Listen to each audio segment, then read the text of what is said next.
Salam hər kəsə. Bugünkü videoda sizi mənimlə birgə çox sevdiyim bir məkana aparıram. Bu gün özüm üçün ayırdığım sakit günlərdən biridir. İndi isə evdən çıxdım. Hava çox xoşdur. Nə çox isti, nə də soyuqdur. Yolda gedərkən düşünürəm ki, insanın özünə vaxt ayırması nə qədər vacibdir. Bu gün sevdiyim restoranlardan birinə gəldim. Buranın şirniyyat bölməsi o qədər genişdir ki, hamısı da dadlı və həqiqətən möhtəşəmdir. Sevdiyim tərəfi odur ki, abartılı qiymətlər yoxdur və xüsusən tortların, desertlərin dadını çox sevirəm. Sifariş elədiyim yeməyim gəldi və demək olar ki, görünüşü belə adamın iştahını açır. Dadına baxıram və həqiqətən çox bəyəndim. Yeməyin təqdimatından da, görünüşündən də çox şey asılıdır.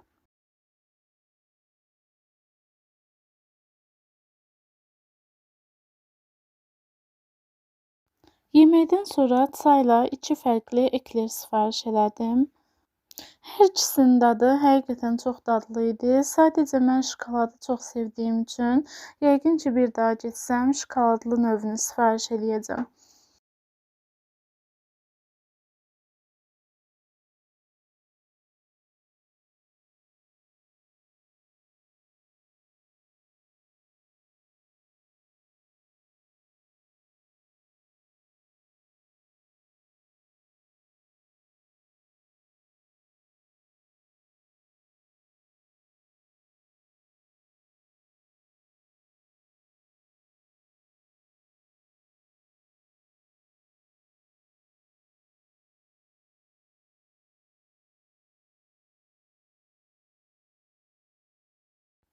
Bibi Heybətlə tanışlığım bir dostumun sayəsində oldu. Özümü yaxşı hiss etmədiyim bir dönəmdə mənə Bibi Heybət kitabını hədiyyə elədi və mütləq ora getməyimi tövsiyə etdi.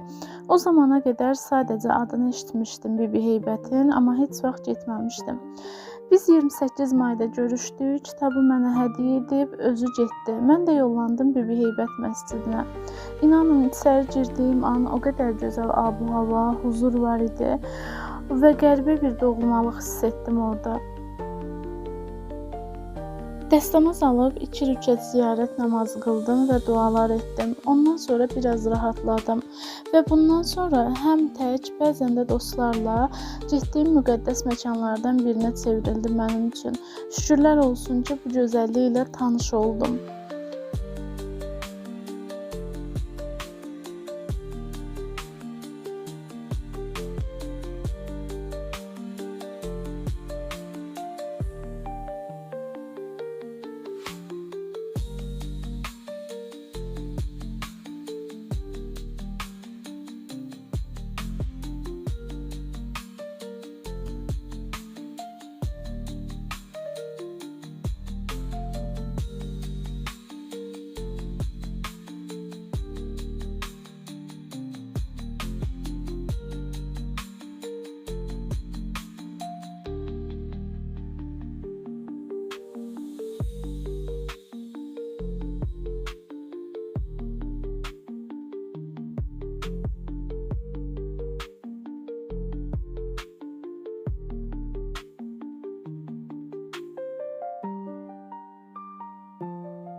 Bəzən xoşbəxt olmaq üçün böyük planlara ehtiyac yoxdur. Sadə bir gün, sevdiyin yemək və gözəl bir mənzərə kifayət edir.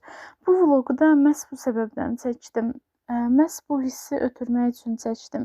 Bugünkü vloq bura qədər. Ümid edirəm siz də bu sakit atmosferi hiss etdiniz. Əgər video xoşunuza gəldisə, bəyənməyi və kanala abunə olmağı unutmayın. Yeni vloqda görüşənədək hələlik.